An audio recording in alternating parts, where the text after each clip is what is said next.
자, 지난 시간에 이어서 그 5장 하도록 하겠습니다. 알고리즘에 대해서 우리가 지난 시간에 제가 설명을 했습니다. 그래서 알고리즘을 얘기를 할 때 우리가 어떤 문제가 있으면은 알고리즘은 문제에 대한 해결책이거든요. 어떤 문제에 대한 해결책. 우리가 지난 시간에 구조화에 대해서 볼 때는 문제 자체를 구조화하는 거에 대해서 우리가 봤어요. 문제 자체를 구조화하고, 그 다음에 오늘은 그 구조화된, 추상화된 어떤 문제를 가지고 거기서 해결책을 찾아서 그 해결책을 어떻게 표현하는가 하는 거거든요. 그래서 가장 기본적인 방법이 절차적으로 나열하는 거라고 그랬어요. 문제에 대한 해결책을 굉장히 잘게 쪼개서 그것을 절차적으로 순서대로 나열을 하면은, 그걸 가지고 그대로 수행만 하면은, 바보 컴퓨터가 수행만 하면은 그대로 그 시킨 대로 일을 한다, 이런 얘기를 했었습니다. 예를 들어서 다시 한번 얘기하면, 기계가 이해할 수 있을 정도로 문제 해결 방법을 잘게 쪼개서 순서대로 나열하기만 하면은 컴퓨터는 그것을 자동으로 처리할 수가 있다. 자동으로 반복해서 처리할 수가 있는 거죠. 예를 들어서 직원이 10만 명인 회사에서 모든 직원의 연봉을 계산하는 방법을 알고리즘으로 만들어 컴퓨터로 자동으로 처리한다고 가정을 해보자. 알고리즘은 매우 일반적으로 만들어야 되는데, 그래야만 어떤 직원의 조건과 정보가 입력으로 들어오더라도 그 알고리즘에 의하여 계산된 연봉이 출력될 수 있기 때문이다. 우리가 어떤 알고리즘을 만들면은 알고리즘에 들어가는 인풋, 그 다음에 알고리즘 프로세스죠. 그 다음에 아웃풋이 나오잖아요. 인풋이 10만 명이 있는 거예요. 10만 명이. 10만 명이 있으니까 계속 이름과 뭐 그 사람의 입사 연도라든가 이런 정보가 인풋이 들어가겠죠. 그럼 여기서 그러한 것들을 사람이 바뀌더라도 다 받아서 처리를 해서 아웃풋을 냈을 정도로 일반화된 형태로 우리가 알고리즘을 만들어야 된다, 라는 얘기입니다. 그렇게 해야지만 10만 명이 아니고 100만 명이 되더라도 똑같이 빠르게 자동으로 처리할 수 있게 되는 거죠. 그래서 다시 얘기하면은, 문제 해결 방법을 우리가 알고 있으면은 그것을 알고리즘으로 하는데, 알고리즘은 최대한 분해하여 조각들로 나누고 분해된 조각들을 절차적 순서대로 재구성하는 과정이다, 라고 생각을 할 수가 있습니다. 여기 한 가지 의문점이 있는데요. 그러면은 그 기계가 그 복잡하고 지루한 반복 작업을 실수 없이 처리할 수 있게 하도록 그 문제 해결 방법은 누가 만드는가? 문제 해결 방법은 누가 만드는가? 이것도 기계가 만드나요? 아니면 어떤 시스템이 만드나요? 문제 해결 방법은 사람만 할 수 있는 거예요. 사람만 할 수 있는 겁니다. 100% 사람만 할 수 있는 거예요. 그래서 다시 생각하면은, 문제 해결 방법은 사람이 생각하고 머릿속에 그것을 알고리즘으로 변환하는 것도 사람이 하는 거예요. 그 알고리즘을 프로그램으로 코딩하는 것도 사람이 코딩을 하고, 요새는 일부 컴퓨터가 코딩을 하기도 합니다. 알고리즘을 써주면은 컴퓨터 코드로 자동으로 변환해주는 것도 요새 나오긴 나오거든요. 하지만 여전히 사람이 하고, 그렇게 프로그램으로 만든 것을 실제로 수행하는 것만 컴퓨터가 하는 거예요. 컴퓨터는 하는 일이 없어요. 그래서 컴퓨터를 뭐 소프트웨어를 만들었다, 컴퓨터를 했다. 컴퓨터가 하는 거 아무것도 없어요. 사람이 시켜준 대로 반복대로 계속 기계처럼 움직이기만 하는 게 컴퓨터 하는 거고, 그 전에 모든 과정은 사람이 하고 있어요. 사람이. 예를 들어서 아까 10만 명 회사의 직원의 월급을 계산하는 알고리즘과 프로그램을 짰다. 그래서 10만 명을 자동으로 계산한다. 그걸 누가 짠 거예요? 기계가 그렇게 했나요? 기계가 한 거 아니에요. 사람이 한 거예요. 누가 그거를 결정하나요? 월급이 이런 인풋이 들어오면은 이걸 가지고 어떻게 계산해서 어떤 조건에 있는 사람은 월급이 얼마 나가고, 어떤 조건에 있는 사람은 인센티브 얼마 나가고, 그걸 누가 결정하나요? 그거를 프로그래머가 결정해요? 프로그래머는 아무것도 몰라요. 기계가 결정하나요? 기계 아무것도 몰라요. 누가 결정하냐면은 월급을 계산하는 의사결정자가 결정하는 거예요. 네? 그래서 뭐 인사부 팀장이라든가 아니면 그 회사 사장님이 결정하는 거죠. 그 회사 사장님은 그래서 무엇이 인풋으로 들어가서 어떻게 처리가 돼서 어떻게 아웃풋이 나와야 되는지에 대한 알고리즘을 그분은 알고 있는 거예요. 그리고 그분은 그렇게 표현을 할 수가 있어야 되는 거죠. 세상의 모든 일이 그렇습니다. 우리가 컴퓨터가 하는 일은 아무것도 없어요. 모든 일은 사람이 하는 거고, 사람은 이런 절차에 의해서 컴퓨터에 일을 시킬 수가 있는 거죠. 다시 얘기하면 문제가 있고, 문제 해결 방법을 사람이 만들어내고, 알고리즘도 사람이 만들어내고, 프로그램도 사람이 만들어내고, 컴퓨터는 프로그램이 시키는 대로 열심히 일하는 것 뿐이에요. 그래서 중요한 것은 코드를 짜거나 이런 것보다도 실제로 내가 문제 해결책을 어떻게 알고리즘으로 표현할 수 있는 거가 제일 중요한 문제거든요. 근데 컴퓨터와는 상관없이 세상의 모든 일이 이런 식으로 돌아가고 있습니다. 그거를 자동화 하느냐 안 하느냐는 또 별도의 문제고요. 그래서 우리 수업에서 하는 일들은 여기까지예요, 여기까지. 요 뒤에는 우리는 다루지 않습니다. 여기까지. 그리고 일부 컴퓨터 프로그램 실습도 이렇게 우리가 프로그램으로 정의를 할 수 있구나라는 것을 경험하기 위해서 하는 정도지 프로그램 하는 것이 이 수업의 목적은 아닙니다. 그 얘기를 지금 여기서 하고 있는 거고요.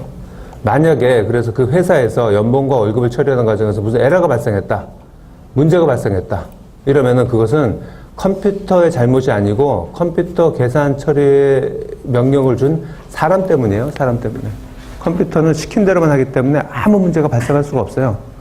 사람이 뭔가를 잘못 줬기 때문에 컴퓨터가 문제를 일으키는 거죠. 그래서 결국 문제는 사람이 일으키는 거다. 그래서 그 잘못은 그 경영 인사 전문가가 처음에 알고리즘을 잘못 줬을 수도 있고, 혹은 잘 줬지만 프로그래머가 프로그램 코드를 만드는 과정에서 잘못될 수도 있는 거죠. 결국 사람이 하는 거죠. 그런 얘기를 하고 있습니다. 그래서 문제 해결 방법을 알고리즘으로, 즉 작은 단위로 분해해서 순차적으로 나열 표현하는 것은 꼭 컴퓨터에 넣어서 자동화 기기로 만들지 않아도 우리 일상에서 아주 많은 도움을 주고 있다.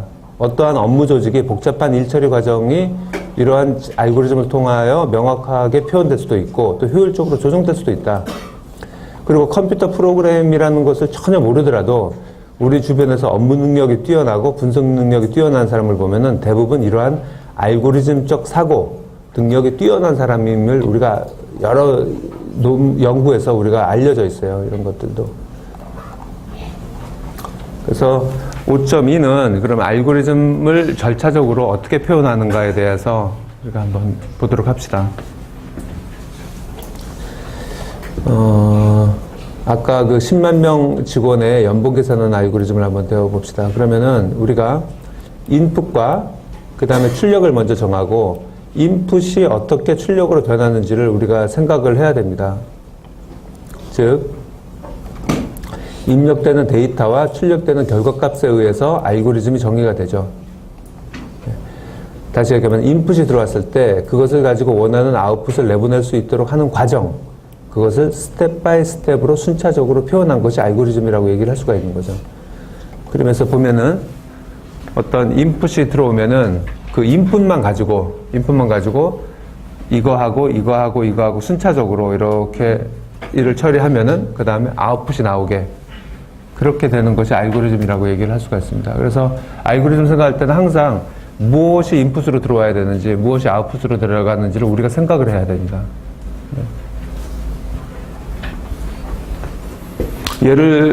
간단한 예를 들면은 우리 책에도 그런 얘기가 나오지만은 우리가 이마트에 갔어요. 이마트에 가면은 캐시어가 계산대가 한 20개 정도 있잖아요. 20개 정도. 그럼 나는 카트에 짐을 잔뜩 실어가지고 이제 계산을 하러 왔어요. 왔을 때 여러분들도 그러지 않나요? 어느 계산대에 쓸까를 고민하잖아요. 어느 계산대에 쓸까? 그래야지 빨리 내가 통과를 할 수가 있을까? 여러분 머릿속에는 그 문제 상황에서 문제 해결 방법이 있는 거예요. 그러면 아웃풋은 뭐예요? 20개 중에 어느 계산대로 가시오. 어느 계산대. 계산대 번호가 아웃풋이 되는 거예요. 인풋은요? 그죠? 그 인풋에 따라서 여러분들은 어떤 알고리즘을 쓰고 있는지를 한번 생각해 보세요. 어떤 인풋이 있을까요? 어떤 인풋? 인풋 고르는 것이 가장 힘든 것 중에 하나예요. 알고리즘을 만들 때. 어떤 인풋을 쓸까요? 먼저 20개 계산대와 나와의 거리가 있을 수 있겠죠. 그죠?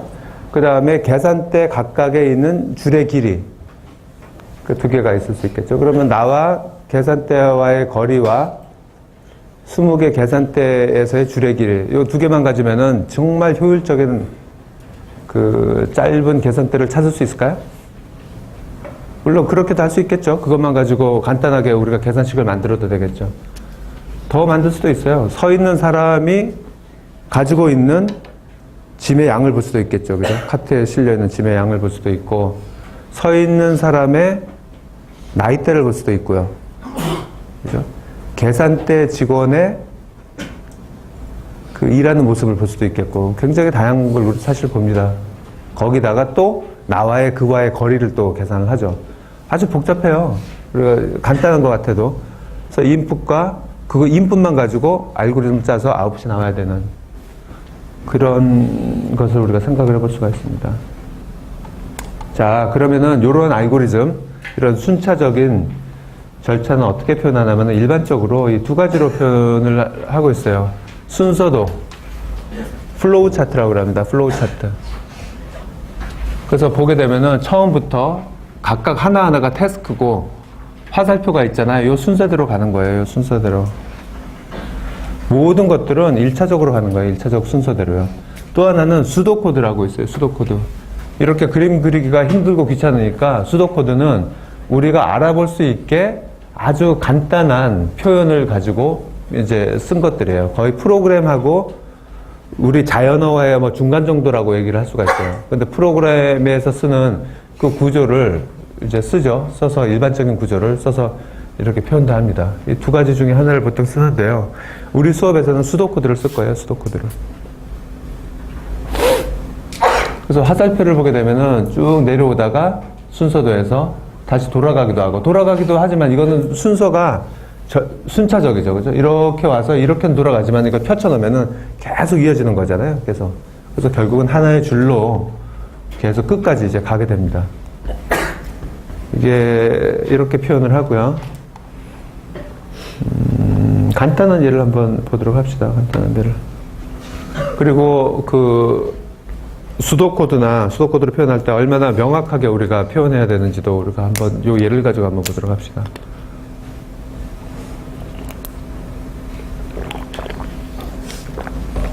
간단한 예를 들어서 컴퓨터의 전원을 켜는 방법에 대해서 생각이 없어요. 이거를 절차적으로 잘게 쪼개서 기계가 해도 컴퓨터의 전원을 켜셔. 내가 말을 하면은 우리 인간은 굉장히 복잡한 과정을 머릿속에서 가지고 있고 컴퓨터 전원을 켜야 된다라는 커다란 그 목표를 하기 위해서 굉장히 작은 작업들을 여러 가지를 하거든요.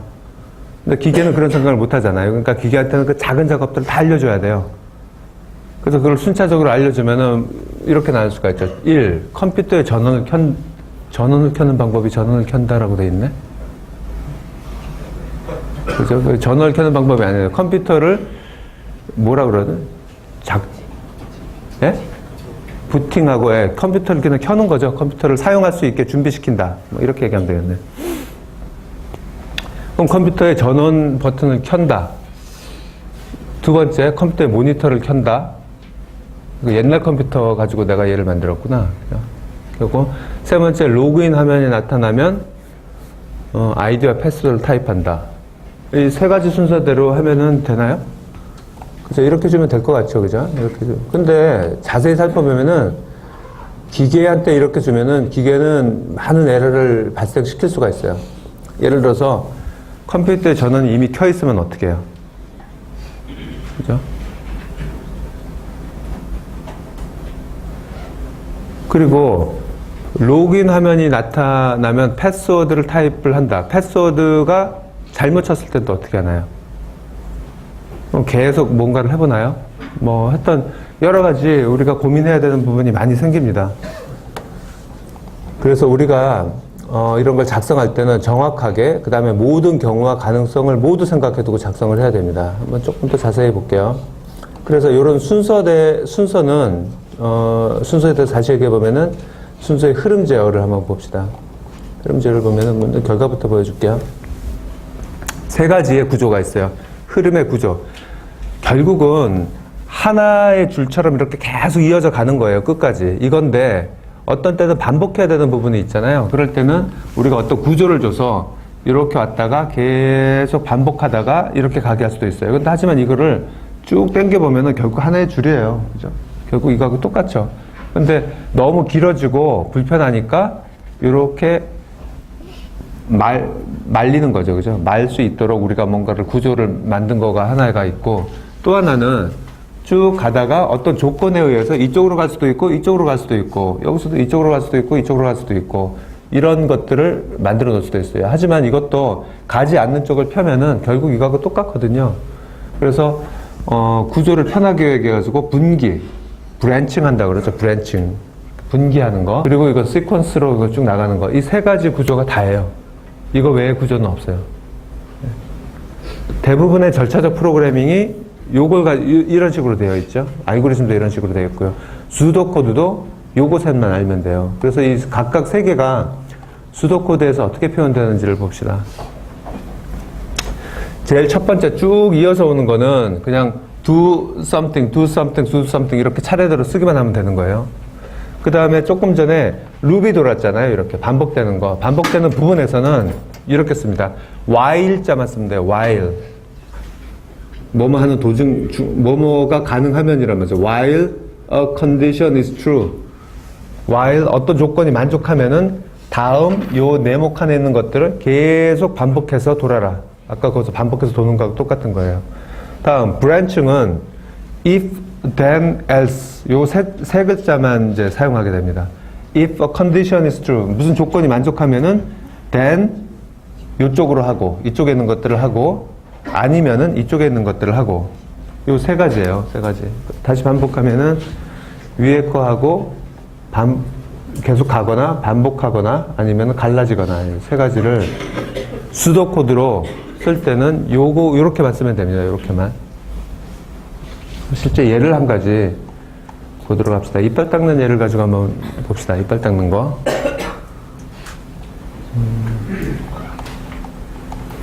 이빨 닦는 거를 과정을 우리가 순차적으로 한번 쓴다고 해봅시다. 첫 번째 칫솔을 든다.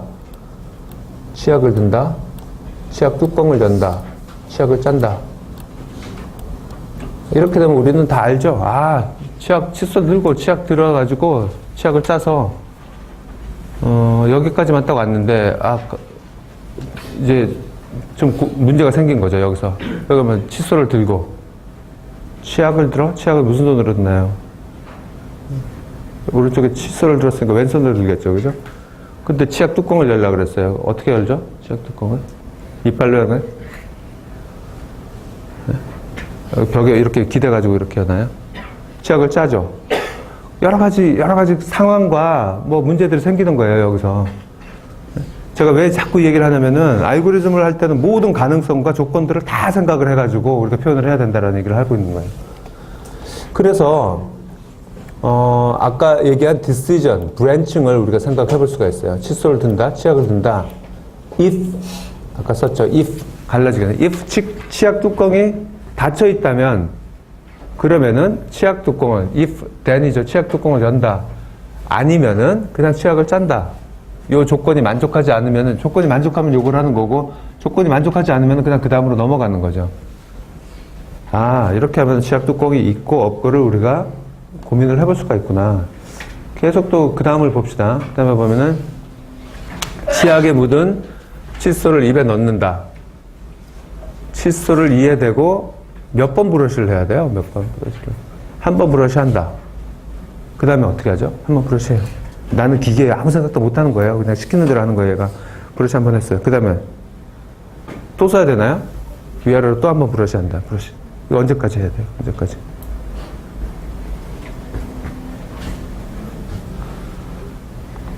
그래서 불만족하면 계속하고 만족하면 멈추게 해야 되겠다라는 생각이 이제 드는 거죠. 그러면은 칫솔을 이에 대고 위아래로 한번 브러쉬 한다. 그 다음에 if 만약에 불만족하면은 then 위아래로 한번 브러쉬 한다.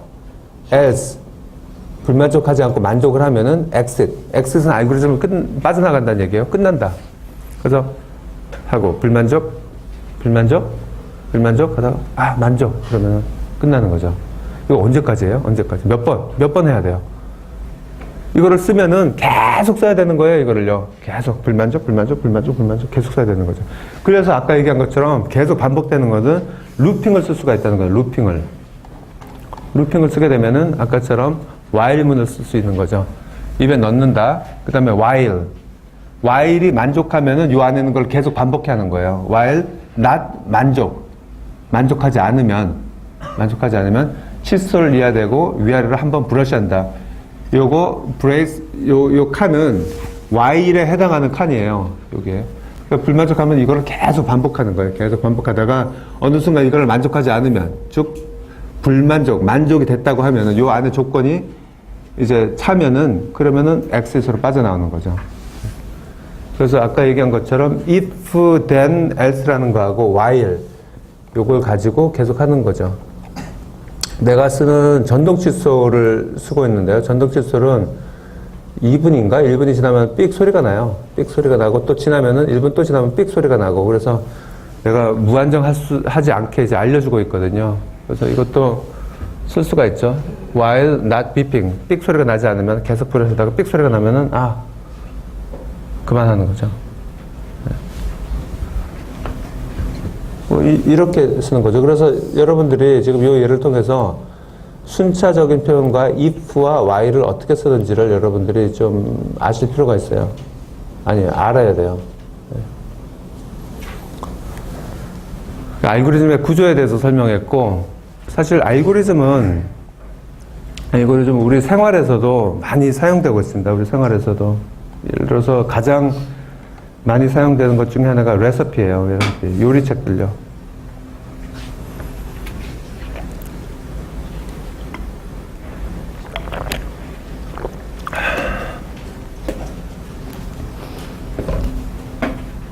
제가 고등학교 졸업하고 이제 자취를 했거든요. 대학 때부터 자취를 했는데, 이제 시골에 계신 우리 어머니가 책을 소포로 보내왔어요. 지금도 생각나요. 삼성출판사에서 나온 요리전집이 있어요. 요리전집.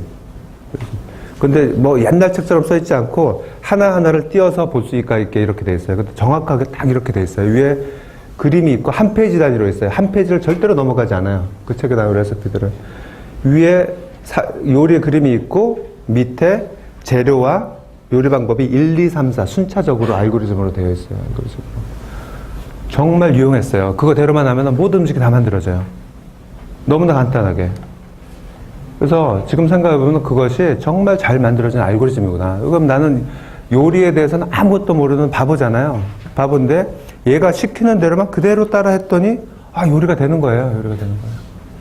얼마나 훌륭한 알고리즘이에요. 프로그램이에요. 그 자체가. 그리고 거기에는 인풋과 아웃풋이 명확하게 표현이 되어 있어요. 제가 요리책에서 본 것 중에 하나가 홀랜다이스 소스라는 거죠. 발음을 제가 찾아보니까 홀랜데이 소스라고 되어 있어요. 발음하기 힘들죠. 이게 네덜란드풍의 소스인데, 여러분들 그 연어 요리나 아니면은 이거 뭐 그 아스파라거스라든가 이런 데다가 이렇게 허옇게 크리미한 소스를 뿌리는 게 있거든요. 그 소스예요, 그 소스. 그래서 그 소스를 자겨 보면은 세 가지가 표현되어 있는데, 요리책에 제일 위에는 요리책의 제목, 요리 이름이 되어 있어요. 제일 위에. 이게 그 사진이고, 이게 요리책의 그 제목이거든요. 위에 보면은 제목이 있어요. Never fail blender Hollandaise"라고 되어 있어요. 결코 실패하지 않는 믹서기로 만드는 홀랜다이스 소스. 이게 아웃풋이에요. 두 번째 칸에는 인풋이 되어 있어요. 한 컵의 버터, 4개의 에그 요크, 4분의 1 티스푼의 솔트, 4분의 1 티스푼의 슈거, 이렇게 되어 있어요. 마지막에는 아웃풋과 인풋이 있고, 그 다음에 알고리즘이 여기 적혀 있어요. 알고리즘 보면은 heat butter until bubbling, 버블링 할 때까지 버터를 끓여라. 그 다음에 combine all other ingredients. 여기 나오는 인풋만 가지고 설명을 순차적으로 그대로 하고 있어요. 그러면 이게 알고리즘인 거죠. 알고리즘. 제가 그 한국 요리책을 보다가 이제 미국 요리책을 보게 되면, 미국 요리책은 보세요. 한 컵 4분의 1 티스푼, 4분의 1 티스푼이 어느 정도죠? 그래서 그 가게에 가면은 팔아요. 티스푼인데 티스푼에 2분의 1, 4분의 1, 8분의 1 이렇게 적혀 있어가지고 티스푼이 뒤로 묶여가지고 쫙 있죠. 그러면 4분의 1짜리 해가지고 이렇게 하고. 근데 우리나라 요리책 보면 어떻게 되어 있냐면은 적당량의 소금. 적당량의 소금. 이런 식으로 되어 있죠. 그죠? 그래서 인풋이 사실 정확하지 않아서 알고리즘을 표현하기 힘든 경우도 사실 많이 있어요. 자, 이걸 가지고 이제 보게 되는데, 다시 이걸 알고리즘 관점에서 표현하게 되면은 인풋과 프로세스와 아웃풋 이렇게 정해져 있고, 조금 전에 나와 있는 요리책에 나와 있는 요 레시피를 수도코드 형식으로 바꾸면 이렇게 됩니다. Put butter in a pot. 팥을 집어넣고, 그 다음에 버너를 켜고, 근데 조금 전에 요리책에서는 어떻게 써있냐면은, 버블링 할 때까지 버터를 끓여라. 이렇게 돼 있었거든요. 버블링. 그렇게만 돼 있었는데, 이걸 다시 푸른 거죠. 쪼개서, 팥에다가 버터를 넣고, 그 가스레인지를 켜고, 그 다음에 그 버터를 넣은 팥을 가스레인지에 올려놓고, 그 다음에 while이죠. while. not bubbling. 버블링 하지 않으면은, leave pot on the burner. 가스레인지에 그대로 둬라. 냄비를. 만약에 버블링 하면은 while이 끝나는 거죠. 끝나서 다른 재료들을 블렌더에 집어넣어라. 믹서기에다 집어넣고 turn on blender. 블렌더를 켜고 while more butter. pour butter in the blender. 이렇게 돼 있죠. 그러니까 버터를 끓였잖아요. 버터가 남아 있으면은 while more butter죠. 버터가 남아서 계속 부어라 여기다가. 더 이상 버터가 없으면 more 버터가 없으면 끝나는 거죠. 그리고 turn off blender. 믹서기를 끄는 거죠. 이런 식으로 표현되어 있어요. 그래서 이 두 개를 잘 비교해서 여러분들이 보시기 바랍니다. 이걸 비교해서 수도코드로 어떻게 표현을 해야 되는지를. 다 이런 식이죠. 다 이런 식이에요. 우리가 뭔가를 하고 있는데 요리책처럼 굉장히 자세하게 태스크로 나눠서 순차적으로, 근데 순차적에서는 어떤 구조를 가지고 있죠. 구조가 세 가지 구조예요.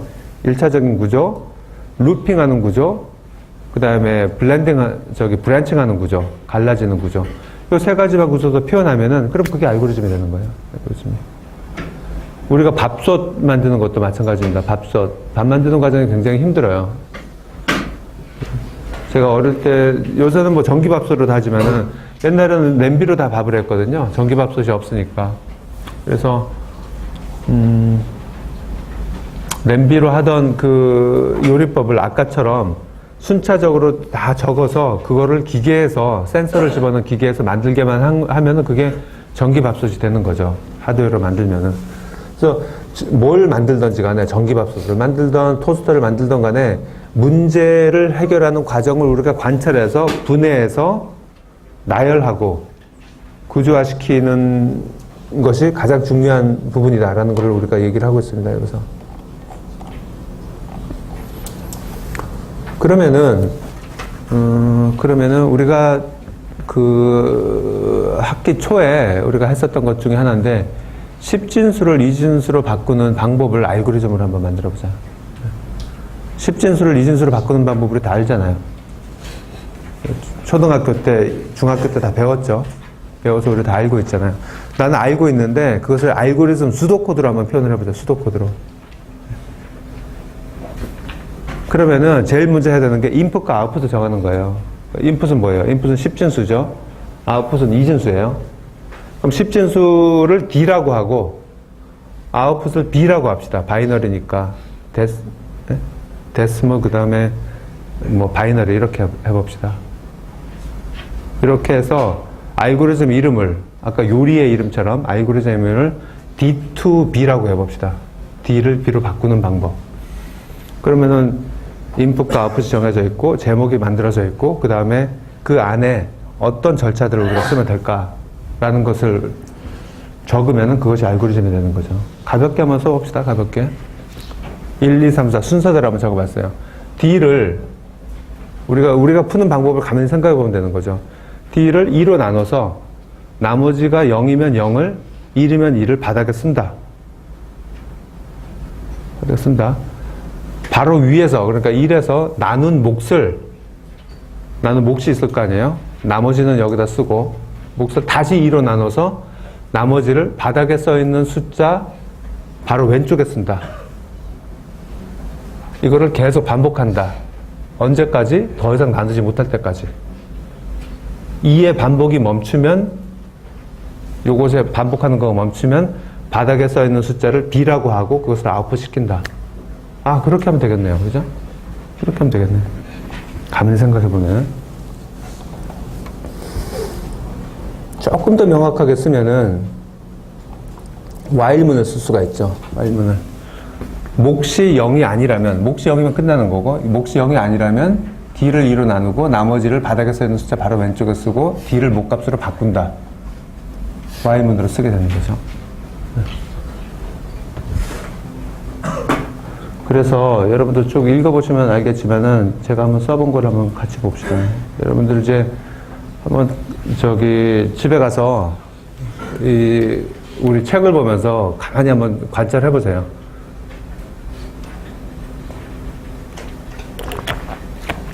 수도코드에 일반적인 지금 표현을 지금 여기서 볼 수가 있습니다. 1, 2, 3, 4, 5, 6, 7까지 되어 있고요. D2B가 제목이에요. 알고리즘의 제목, 그 프로세스의 제목이고, 인풋이 괄호하고 D라고 썼어요. 저게 인풋이에요. 인풋이 D가 D2B에 들어온다.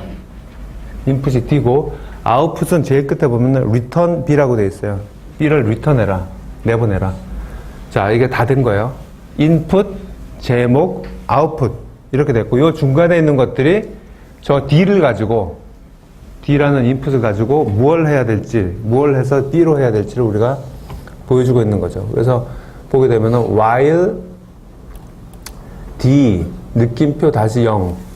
D가 0이 아니면, 이면에다가 그냥 쭉 군 거예요. D가 0이 아니면, D가 십진수잖아요. 0이 아니면 D를 2로 나눠서 나머지를, 이거의 나머지를 R에다 놓고 R을 있는 숫자 바로 왼쪽에 붙이고 D는 다시 2로 나눠서 그 몫이라고 하고 그러면 끝났잖아요. 다시 이쪽으로 돌아가는 거죠. 그 D가 0이냐? 아니면은 또 반복하고 언젠가는 0이 되겠죠. 몫이 0이 될 수가 있잖아요. 그죠? 그러면은 0이면은 여기서 끝나버리고 여태까지 적었던 B를 리턴을 하게 됩니다. 이거 꼭 아셔야 돼요. 이 형식을.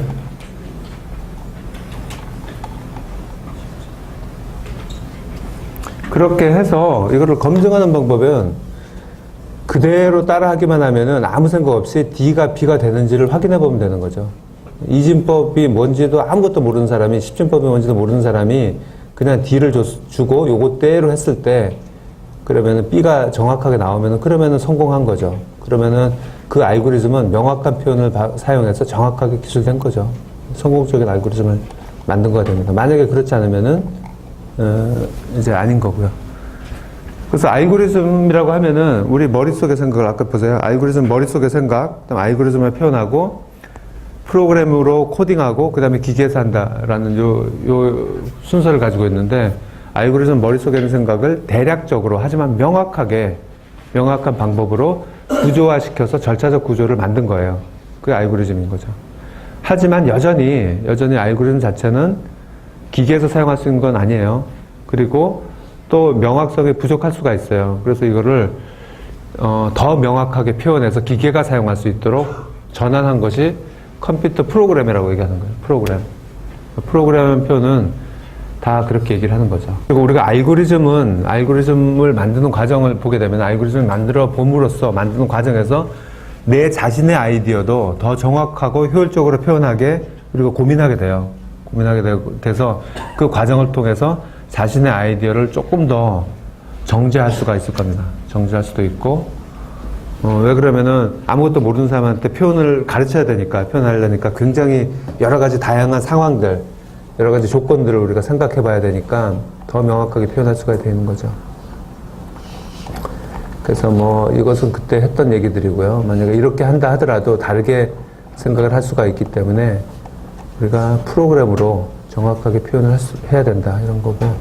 프로그램에 관한 용어들이 여기 나와 있는데, 컴퓨터 프로그래밍, 컴퓨터 프로그래머, 프로그래밍하고 프로그램하고 프로그래머하고는 다른 말이죠. 그리고 우리가 뭐 여러분들 프로그램이라 그러면 자바라든가 C, C++ 같은 그런 이름들은 여러분들 많이 들어봤을 거예요. 그렇게 쓰면은 자바라든가 C라든가 파이썬이라든가 이런 거 쓰면은 그거는 프로그램 코드가 됐기 때문에 그 코드는 기계에서 컴퓨터에서 이제 처리를 할 수가 있는 형태로 변환이 됩니다.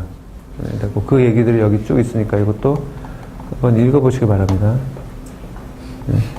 프로그래밍, 컴퓨터 프로그래밍이라는 말을 이제 썼는데 이것은 프로그래밍이라는 일반적인 단어를 내포하고 있어요. 프로그래밍이라는 거 자체가 컴퓨터가 나오면서 생긴 단어가 아니거든요. 컴퓨터가 없었던 몇백 년 전에도 프로그래밍이라는 단어를 썼어요. 프로그래밍 단어가. 근데 프로그래밍이라는 단어의 일반적인 용어는 어떤 경우냐면은 우리가 요거를 한번 봅시다. 요거를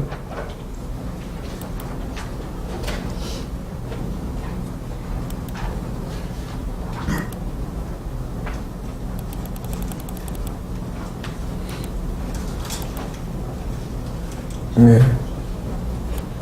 이게 뭐 하나는 음악회 잘 안 보이죠? 음악회 순서예요. 음악회 순서. 음악회나 뮤지컬에 가면은 프로그램이 팔잖아요. 프로그램. 네? 그 순서대로 이렇게 나와 있잖아요. 요거대로 하면은 이제 그 뮤지컬이나 음악회가 끝나는 거예요. 처음 시작할 때부터 끝까지 그 순서대로 적어 놓은 거죠. 그걸 프로그램이라 그러고 프로그램을 돈 받고 팔잖아요. 그 앞에서 음악회 앞에서 종이에다가 이렇게 팜플렛처럼 만든 것들요. 그게 프로그램이에요. 2013 서울 세계 불꽃축제 또 이거 프로그램이죠. 몇 시에서 뭐 하고 몇 시에 뭘 하고 몇 시에 뭘 하고 이런 것들. 이거 프로그램이에요. 그래서 프로그램이라고 얘기하면은 어떤 것들을 순서대로 그대로 진행하게 하는 것을 프로그램이라고 얘기합니다. 그래서 컴퓨터 프로그램이라는 것도 컴퓨터한테 요 프로그램을 줘서 컴퓨터가 요 순서대로 그대로 진행하게만 하는 거. 그렇게만 진행하면은 성공적인 음악회가 되고 성공적인 축제가 되게 하는 그런 의미로 프로그램이라는 용어를 쓰는 거죠.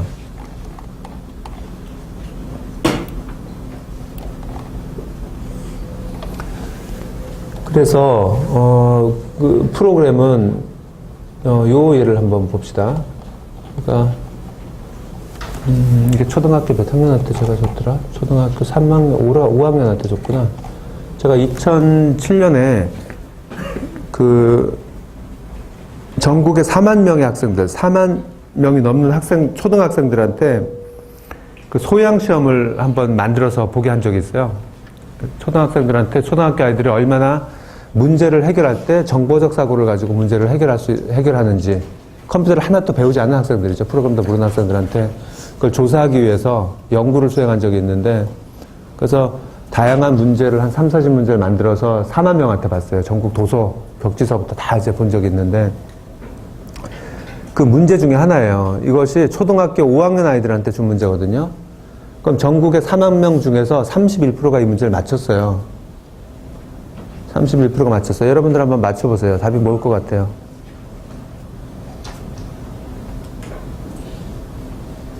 한 1분만 제가 시간을 드릴게요.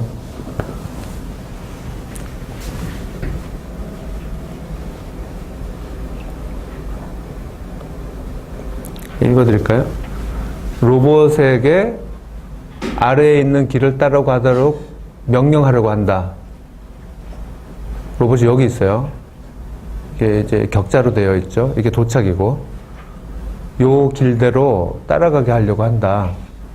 근데 보기 중 명령어를 바르게 나열한 것을 고르시오. 명령어가 뭔지를 학생들한테 알려준 적이 없거든요. 근데 그냥 이해를 하는 거죠. 이걸 가지고. 명령어는 3개가 있어요. 전진 1칸, 좌회전 90도, 우회전 90도 이렇게만 딱 3개의 명령어들이 있어요. 그랬을 때 명령어들을 어떻게 사용하면 여기서 로봇이 여기까지 가게 할 수 있을까라는 거가 이제 고르는 거죠. 5개 중에서 하나. 그렇죠? 답이 뭐인 것 같아요?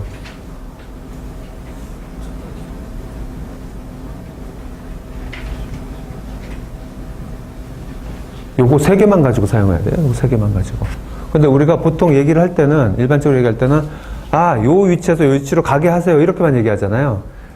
분해를 해야 되는 거죠. 분해를 하면은, 우리는 아까 알고리즘적으로 얘기를 하면 어떻게 표현하냐면은, 아, 0에서 앞으로 한 칸 가서, 오른쪽으로 가서래요. 오른쪽으로 가서. 그렇게 표현하죠. 그 다음에 이쪽으로 가서, 뭐, 이렇게 표현을 하죠. 그게 알고리즘이고, 프로그래밍은 주어진 명령어만 사용해서 표현을 해야 돼요.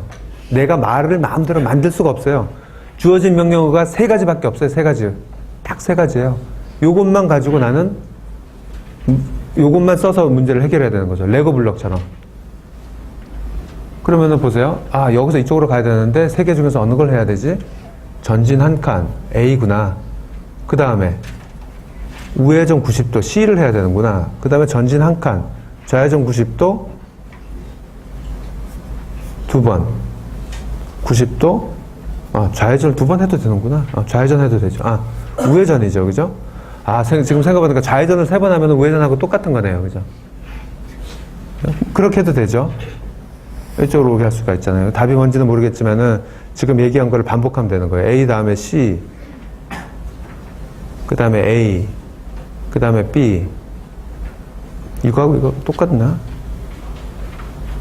패턴, 뭐, 그렇게 하는 거예요. 그래서 내가 이걸 왜 보여주냐면은 이것이 프로그래밍을 그대로 잘 보여주고 있어요. 프로그래밍은 컴퓨터가 이해할 수 있는 명령어들의 전체를 명령어라 그래요. 딱 정해져 있어요. 한정되어 있어요. C 언어나 파이썬 언어도 명령어들이 딱 정해져 있어요. 여러분들이 명령어 만들 수가 없어요. 딱 정해져 있어요. 그것만 사용해서 순차적으로 나열만 하면 되는 게 프로그래밍이에요. 근데 그 명령어들이 워낙 많고 복잡해서 여러분들이 그걸 아는 과정이 힘든 거지. 알기만 하면은 우리 언어처럼 순서만 정해서 쓰기만 하면 되는 거죠. 그리고 프로그래밍이라는 것은 이런 명령어들을 A, B, C 말고 다른 게 나와 있는 게 있어요? 없어요. 이것만 가지고 순차적으로 나열해서 조합을 만드는 거죠. 그것이 프로그래밍이고 그 프로그래밍이 뭐냐면은 문제를 해결하는 방법인 거예요. 문제를 해결하는 방법. 이게 프로그래밍의 다예요, 다. 초등학교 5학년 학생들이 이 문제를 31%가 맞췄거든요. 그래서 저는 참 대단하다고 생각했어요. 진짜 잘하는구나, 아이들이. 가르치지도 않았는데 생각했는데, 생각을 해보니까 이게 오지선다형이잖아요. 오지선 찍기만 해도 20%는 맞는 거예요. 그죠? 그래서 20%가 맞았다 이러면, 야, 우리나라 학생들이 20%가 이걸 맞춰? 이게 아니고, 그냥 아무것도 모른다는 거죠, 20%는. 그래서 31%는 뭐 그냥 조금 아는 아이들이 있구나라는 정도라고 우리가 생각을 해볼 수가 있습니다. 그래서 여러분들이 실습을 할 때 배울 것 중에 하나가 스크래치라는 프로그래밍이 있어요. 스크래치 프로그램. 여러분들이 뭐 배운 학생들도 있을지 모르겠어요. 학생들이 고양이를 가지고 이제 프로그램 짜는 건데 MIT 미디어랩에서 만들었어요. MIT 미디어랩에서 초등학교 아이들 프로그래밍을 가르치기 위해서 만든 언어인데 보세요. 이게 프로그래밍 하는 과정이에요. 이렇게 돼 있죠. 그래서 지금 이제 여기 깔아놓지를 않아 가지고 못 보여주는데 화면에 보면은 왼쪽에 프로그래밍 하는 화면이 있고 오른쪽에 이제 프로그램 한 거가 플레이 되는 화면이 2개가 이렇게 동시에 뜹니다. 동시에 뜨고 왼쪽에는 명령어들이 쭉 나열되어 있어요. 명령어들이 이거 MIT에서 레고라는 회사 있잖아요. 레고라는 회사하고 합작해가지고 만든 프로그램 언어예요. 그래서 명령어들을 레고 블럭처럼 만들었어요. 다 레고 블럭처럼 만들었죠. 그래서 레고 블럭들이 왼쪽에 쭉 나열되어 있어요. 그럼 아이들은 커서를 갖다가 레고 블럭을 갖다가 여기다 놓고 그 다음 거 걷다가 여기 놓고 근데 맞아야 돼요. 안 맞을 수도 있잖아요. 그죠? 그렇게 해서 프로그램에서 버튼만 누르면 플레이가 되게 돼 있는 거예요. 그래서 요거가 이제 룹을 얘기해 주는 거고 각각 이제 하나씩 들어있는 거죠. 그래서 색깔별로 모양별로 이제 다른 블럭들이 이렇게 만들어 있습니다. 그걸 순차적으로 하고 플레이를 하게 되면은 내가 플레이한 거 여기 하나 한번 볼까요? 플레이가 어떻게 되는지 재밌는 거 하나 봅시다. 뭐 이거 하나 볼까요?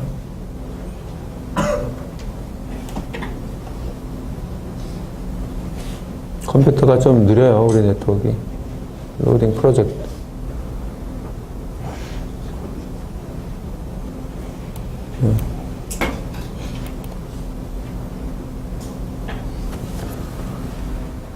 Ari, listen to me.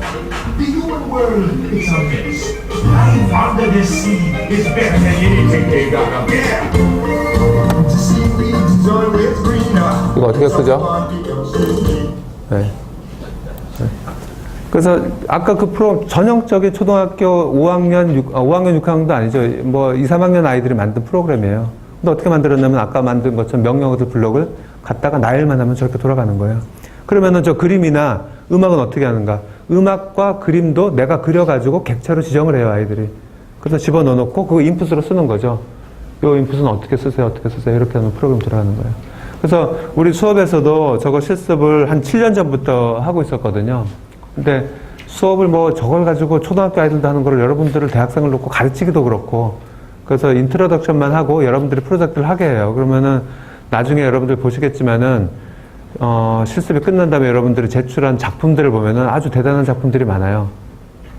아직도 기억나는 작품 중에 하나가 자기 조카가 롤러코스터를 무서워한대요. 이 학생이 제출한 거에 보면 써 있어요. 자기 조카가 롤러코스터를 무서워하는데 자기 조카한테 무슨 게임을 만들어주고 싶었는데 롤러코스터 게임을 만들어줘서 자기 조카가 롤러코스터를 무섭지 않게 하려고 하는 게 목적이었대요. 그래서 만들었는데 어떻게 됐냐면은 착착착착착착착착 올라가요. 아, 긴장돼요. 올라갈 때. 하다가 확 내려가는 모습을 보여주고 있거든요. 근데 그거를 우리가 다 같이 봤어요. 다들 표정들을 보니까 진짜 그 긴장해요. 이렇게 올라갔다가 하는 그 모습들이요. 네, 그래서 그런 것들도 있고, 뭐 다 굉장히 재밌는 게 많았어요. 저희가 보면은. 지금 얘기한 것들이 이제 이거예요. 요런 구조라는 거예요. 정해진 명령어들. 아까 레고 블록도 정해져 있잖아요. 내가 못 만들어요. 인풋은 만들 수 있지만, 데이터는 만들 수 있지만은, 명령어들은 정해져 있고, 이거를 레고 블록처럼 어떻게 순서대로 나열하냐에 따라 가지고, 거죠. 다른 말이죠. 그리고 저는 초등학생이나 중고등학교 또 일반인들 대상으로 해서 이것도 실습은 안 하겠지만은 먼저 보고 넘어갑시다.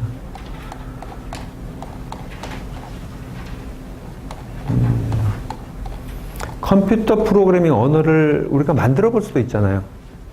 컴퓨터 프로그래밍 언어라는 거가 지금까지 나와 있는 것만 해도 수백 가지예요.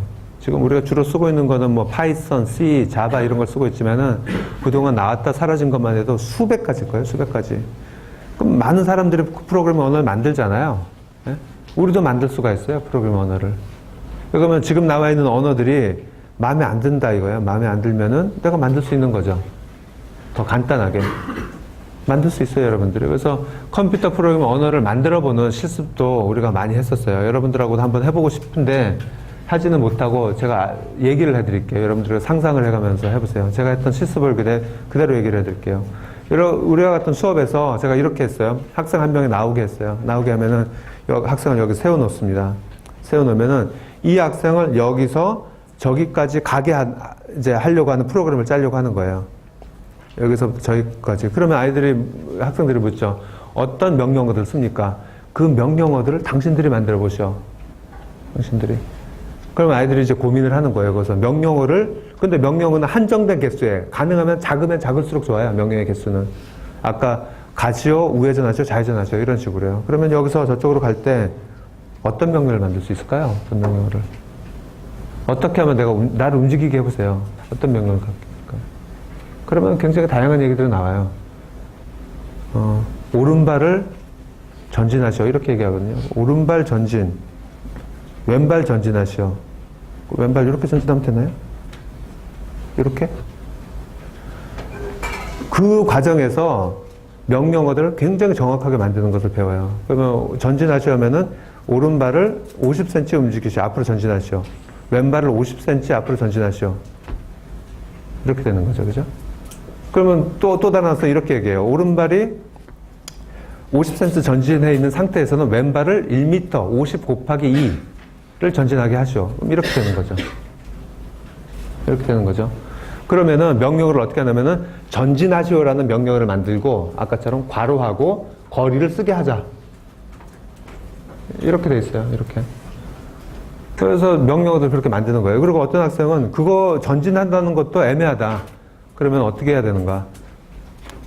그러니까 오른쪽 무릎을 90도 드셔. 이렇게 되는 거예요. 그죠? 그 다음에 50cm 앞에다가 발바닥을 놓으셔. 이렇게.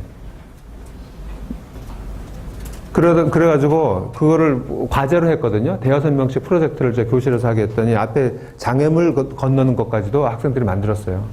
그럼 명령어들을 학생들이 다 만든 거예요. 그리고 그 명령어 가지고 실제로 내가 원하는 일을 하는 거죠. 여기서부터 저기까지 가는 일을 하게 만드는 거죠. 네?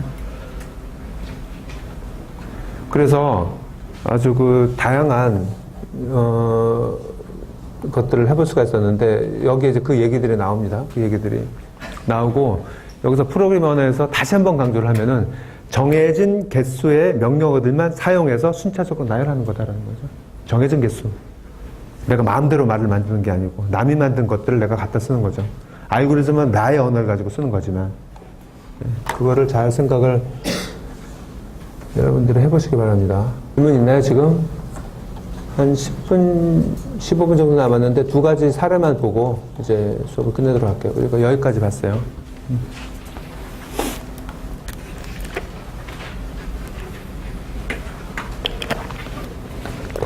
예년의 경우에 여러분들 중간고사나 기말고사를 보면은 평균이 얼마 정도 나오면은 79에서 81 정도 나와요. 네. 여러분들 다 알 것 같지만은 실제로 문제 보면은 그렇지 못할 거예요. 여러분들 보면은. 물론 수업 시간에 다 배운 것들이긴 하지만 20 몇 점도 수두룩하고 제일 많은 점수들이 60점에서 70점 정도예요. 잘하는 학생은 98점도 있고요. 네. 그래서 잘 생각을 해보세요, 여러분들. 신중하게 이제 시험 준비를 하시기 바랍니다. 자, 그래서 지금 알고리즘에 대해서 얘기하고, 누가 또 이런 질문 하더라고요. 알고리즘 내가 설명했으니까 뭔가를 내면은 알고리즘을 작성하는 문제도 나오나요? 네, 그거는 사실 그 다음에 배울 내용들이거든요. 알고리즘을 구체적으로 작성하는 것들은. 하지만 알고리즘을 표현하는 정도는 알고 있어야 돼요. 표현하는 정도는. 아주 구체적으로 표현하는 것들은 그 다음에 우리가 배울 내용들이지만은. 그래서 아까 얘기한 것처럼 알고리즘도 알고 프로그래밍에 대해서 우리가 이제 개념적으로 알고 있잖아요. 실습을 할 거지만은. 이렇게 됐을 때 그러면은 다시 이제 처음으로 간 거예요. 그러면은 어떠한 사례들이 어떻게 우리가 알고리즘과 이걸로 만들 수가 있을까? 그래서 인풋은 어떻게 정할까? 아웃풋은 어떻게 정할까?